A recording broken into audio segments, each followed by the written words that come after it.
so in the change process, there are different roles that people can take. And one is the change sponsors. They're the kind of the highest level. That's going to be our general managers, maybe the owners of our restaurant. They're the change sponsors, okay?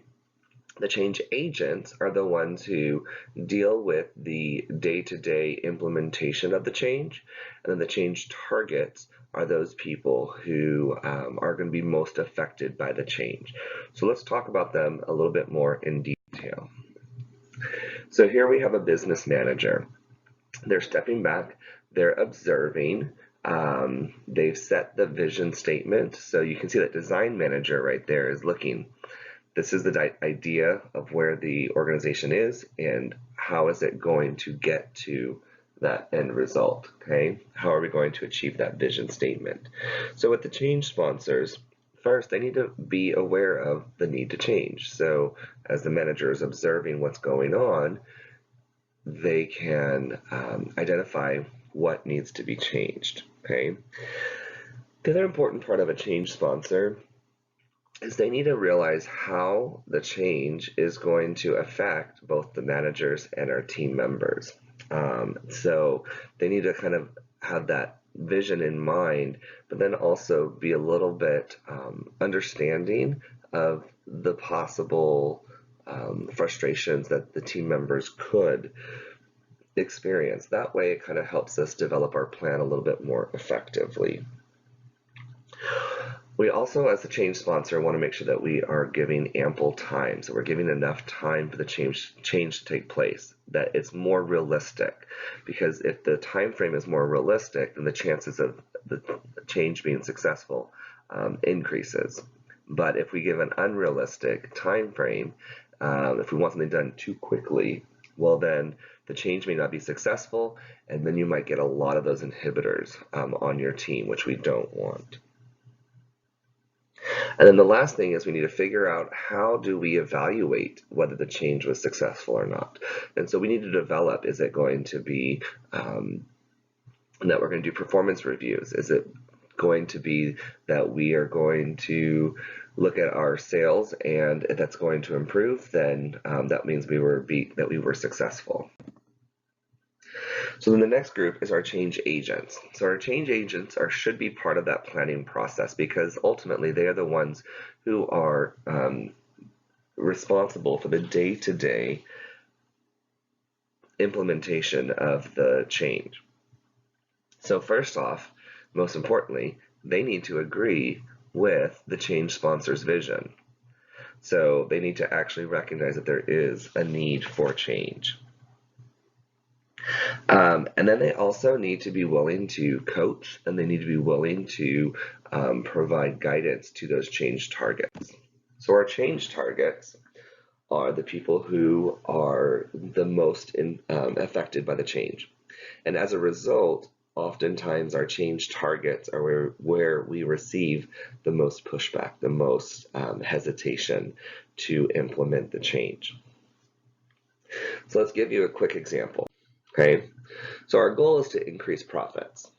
Not necessarily increasing sales, we want to focus on increasing our profits. So a lot of times our servers might think, wow, this is awesome, I'm going to sell a lot of lobster dinners because that's one of the most expensive things on our menu. Well, at the same time, if you think back to RSTO 2301, Principles of Food and Beverage Cost Control, lobsters do have a very high menu price, but they also have a higher cost. And so our profit is not as big. We can sell a lot of lobsters, but still not make a lot of money, because at the end of the day, our profit is not going to be as much. Those areas where we do have high profit margins, like our beverages, our salads and appetizers, our desserts, okay, they have a very low cost, but we sell them for a higher price. Okay, and so because of that, we get more profit from each sale. And so if our goal is to increase profits, that's what our change sponsor says.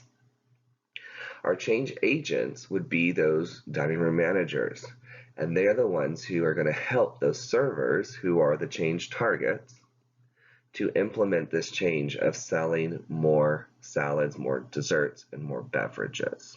Okay, and so those change targets, the servers, might be a little hesitant because they don't know how to suggestively sell. They don't know how to upsell. They may not know or have the confidence to, or even know what the ingredients are, or even what the desserts are on their menu. So there's all these different hurdles that they might experience. And that's where the change agents come into play. So the change agents are the ones on the day-to-day implementing that change. They might offer coaching on how to upsell. They may offer coaching on how to suggestively sell in a way that it leads the guest to purchasing an additional salad or a dessert. And lastly, they may just do menu training. And so making the servers aware and familiar with the menu. I know when I was a server at Cheesecake Factory, I took it upon myself. I had to know what all the cheesecakes taste like, because how, as a server, can I sell them if I haven't had any personal experience with what the cheesecake tastes like?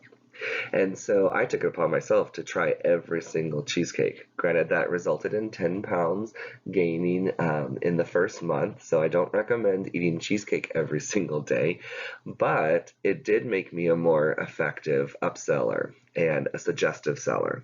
It also allowed me to be able to identify what cheesecakes a guest might want based on their particular liking, whether they wanted chocolate or they wanted fruit. I could help them narrow down and navigate the cheesecake menu. That's 35 plus cheesecakes. And so, at that point, rather than someone taking a long time and looking at it, be like, well, I can't find anything that I want to eat. As a server, if I can say, if you like chocolate, these are the 4 that you might want to look at. Or if you like fruits, these are the 4 you might want to look at. And that way it kind of helps them work their way through that massive menu.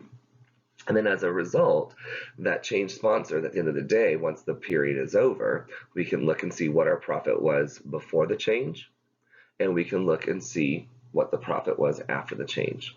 We can also look and see what the quantity of desserts and salads were sold versus before the change and after the change. And so these are all different ways that we can evaluate the success, or maybe we plateaued instead of actually reaching our goal of our profit margin.